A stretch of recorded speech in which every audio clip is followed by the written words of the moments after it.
Investment in securities market are subject to market risks. Read all the related documents carefully before investing. Thank you. नमस्ते दोस्तों, मेरे इस YouTube channel में एक बार फिर से आप सभी का बहुत बहुत स्वागत है। हाल ही में इतने सारे पॉजिटिव बात है बताने में, तो मैं थक जाऊंगा ऐसा मुझे लग रहा है। पहली चीज, एफआई के पॉजिटिव नंबर्स बहुत महीनों के बाद, बहुत सालों के बाद लगातार एफआई के पॉजिटिव नंबर्स आ रहे हैं। क्रूड प्राइस हमारे जो लेवल्स है, ट्रेंड डिसाइडर लेवल्स है, उसके नीचे ही ट्रेड करते नजर आ रहे हैं। डॉलर इंडेक्स 100 के नीचे है। रुपी बड़ा है पर करंट लेवल्स पे स्टेबल है। GST collections record breaking collections देखने को मिले। क्वार्टरली नंबर्स ठीक ठाक से ऊपर देखने को मिल रहे हैं। और सबसे इंपॉर्टेंट चीज, मानसून ये भी बहुत शानदार तरीके से बढ़ रहा है। तो इतने सारे पॉजिटिव्स है, और इसके साथ टेक्निकल्स क्या कहते हैं ये देखना बहुत ही इंपॉर्टेंट है। पर इसमें एक छोटा सा प्रॉब्लम एक ही है कि ट्रम्प साहब कब क्या बोले इस पे भरोसा नहीं है। पर इसका भी एक पॉजिटिव न्यूज है, जो कि पहली बार जब ट्रम्प साहब ने कुछ बात की तो हम दहाम से गिरे, दूसरी बार बात की तो थोड़े कम गिरे, तीसरी बार और कम, चौथी बार और कम, पांचवी बार और कम। तो ट्रम्प साहब के बोलने का इंपैक्ट मार्केट में कम कम होते जा रहा है। तो ये भी एक पॉजिटिव है। इसके चलते मार्केट्स क्या कहते हैं ये देखना बहुत इंपॉर्टेंट है टेक्निकली। और उसके साथ साथ इस वीडियो में आपको 3 सेक्टर्स के बारे में बात करूंगा जो कि शानदार देखने को मिल रहा है। तो दोस्तों आइए, चलिए हम निफ्टी के साथ शुरुआत करते हैं और निफ्टी का चार्ट हम सामने लाते हैं। निफ्टी का चार्ट अगर देखते हैं तो पिछले हफ्ते हम यहां क्लोज थे। मैंने कहा था एक अच्छा खासा अपमूव देखने को मिलेगा। एक बहुत बड़ा हर्डल है ये ट्रेंड लाइन, उसके ऊपर खुले और बहुत शानदार रैली देते नजर आए। उसके बाद अगले 3 दिन, मंगलवार, बुधवार, गुरुवार, हम एकदम सीमित दायरे में कामकाज कर रहे थे। और शुक्रवार को थोड़े प्रेशर के साथ कामकाज किया। पर एक ही पॉजिटिव इसमें भी है कि हम इस फॉलिंग ट्रेंड लाइन या इस ट्रेंड डिसाइडर ट्रेंड लाइन के हम ऊपर ही क्लोज हुए नजर आ रहे हैं। तो ये सब कुछ बहुत अच्छा देखने को मिल रहा है चार्ट्स पे, तो मैं पॉजिटिव ही हूं। मेरा ऐसा मानना है कि और थोड़ा ये कंसोलिडेशन, क्योंकि हमने 23,600 से 24,800 की एक बहुत अच्छी रैली हमने देखी है।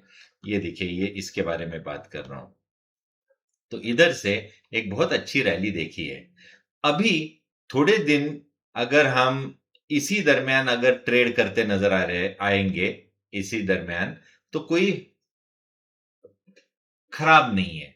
हम ऐसे इतने बड़े मूव के बाद थोड़ा सा ब्रीदर लेंगे तो मार्केट्स और भी बेहतर होते नजर आएंगे। लगभग हम 15-16 तारीख के आसपास अगर ब्रेकआउट मिलता है अगला, तो बहुत ही शानदार देखने को मिलेगा। मुझे लगता है 4-5 दिन और अगर इसी दरमियान ट्रेड होता नजर आएगा तो मैं और ज्यादा बुलिश इस चार्ट पे रहूंगा। तो अभी के लिए, अगले हफ्ते के लिए रेंज रहेगा 24,400 on the lower side, 24,700-800 on the higher side. इस रेंज में कामकाज होना चाहिए। अगर इस रेंज से बाहर निकलते हैं ऑन द हायर साइड 24,800, तो एक तूफानी तेजी देखने को मिलेगी। छोटा सा हर्डल इवेंचुअली 25,000, क्योंकि एक साइकोलॉजिकल बैरियर है। पर जैसे मैं मानता हूं कि ये साइकोलॉजिकल बैरियर बहुत थोड़े देर के लिए एक हर्डल बनेगा। पर जिस तरीके का चार्ट पैटर्न है, मैं मानता हूं आपका टारगेट 26,000, 26,250 के लेवल्स आते महीनों में देखने को मिल जाने चाहिए। तो ये पूरी तैयारी है तेजी के साथ कि हम थोड़े से कंसोलिडेट करेंगे। उसके बाद जो ब्रेकआउट आएगा वो 25,000 के आसपास छोटा सा पॉज, 20,000, 25,500 के आसपास छोटा सा पॉज। बट इवेंचुअली ये ट्रेंड आपको 26,000, 26,250 के आसपास लेके जाना चाहिए। तो ऐसे कौन सा कौन से स्टॉक्स रहेंगे, कौन से सेक्टर रहेंगे जो कि कंट्रीब्यूट करेंगे, ये बहुत इंपॉर्टेंट है। पर उसके पहले हम देखेंगे ऑप्शन चेन डेटा।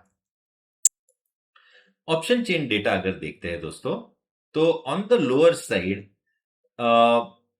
सबसे बड़ा ओआई जो देखने को मिल रहा है वो है 24,500, यानी सपोर्ट बहुत नजदीक है। हमने टेक्निकली बोला 24,500, 24,400, ये बहुत अच्छा सपोर्ट जोन है। तो मेरे ख्याल से इधर बहुत अच्छा ओआई है। सबसे अच्छी बात क्या देखने को मिल रही है, 24,600 में 2 लाख, लगभग लगभग 2 लाख, 1,90,000 का ओआई बना हुआ है। उसके आगे अगर देखते हैं तो बड़ा ओआई सीधा है 24,800 और 25,000 पर। सबसे अच्छी बात है, अगर मंडे ट्यूसडे अगर हम 600 के ऊपर ट्रेड करना चालू कर देते हैं, जो कि बहुत पॉसिबल है, तो जिन्होंने जिन्होंने 24,600 पे कॉल राइटिंग की है वो ट्रैप होते नजर आएंगे। उसके चलते और एक पंप हमें देखने को मिलेगा, जो कि 24,700, 24,800 जो कि हमारा टेक्निकल लेवल है, वहां पे निफ्टी को ले जा सकते हैं। उसके बाद हम आपको मार्केट आउटलुक डेली हर रोज देखना है, जिसके ऊपर मैं अपना व्यूज देता नजर आ जाऊंगा। तो दोस्तों, अगला हफ्ता, अगले 2-3 हफ्ते बहुत ही क्रूशल रहेंगे। मार्केट आउटलुक डेली पढ़ना बिल्कुल ना भूलिएगा। अब हम बात करते हैं कौन से सेक्टर्स कंट्रीब्यूट करेंगे, जो कि बहुत अहमियत वाली बात है। तो पहले हम बैंक निफ्टी देखते हैं। बैंक निफ्टी का अगर चार्ट देखते हैं दोस्तों, तो निफ्टी ने तो वो फॉलिंग ट्रेंड लाइन का ब्रेकआउट दे चुका है, पर बैंक निफ्टी ने नहीं दिया। मुझे लगता है 58,300, ये जो लेवल है फॉलिंग ट्रेंड लाइन की 58,300, ये एक बार निकल जाए तो बैंक निफ्टी हमें बहुत अच्छा कंट्रीब्यूशन देता नजर आएगा। और ये सीधा ये चार्ट पैटर्न कहता है कि हम 61,000, 61,200 के लेवल्स तक आराम से जा सकते हैं। ये तो मिनिमम पॉसिबल टारगेट है। मैं मानता हूं 61,500 के टारगेट्स भी हासिल करने की ताकत इस चार्ट पैटर्न में दिखाई दे रही है। तो 58,300 ये एक ब्रेकआउट लेवल रहेगा, जिसके ऊपर आपकी स्ट्रॉन्ग बैंक निफ्टी में पोजीशन होनी चाहिए, जहां पे आपको 61,000 के ऊपर के लेवल्स जल्द ही, यानी सुपर फास्ट देखने को मिलेंगे। अगर बैंक निफ्टी चलता है, बैंकिंग स्टॉक्स चलते हैं, तो ऑटोमेटिकली आपका निफ्टी भी चलेगा। तो ये एक सेक्टर होगा जहां पे आपकी नजर होनी चाहिए। दूसरा जो सेक्टर रहेगा जिसपे बात करनी है, वो है डिफेंस सेक्टर। डिफेंस सेक्टर ने बहुत शानदार ब्रेकआउट दिया यहां पे। इस ब्रेकआउट के बाद लगातार मार्केट नीचे आ गया, पर ये नीचे नहीं आया, और ये वापस एक बार एक अच्छी मूव देता नजर आ रहा है।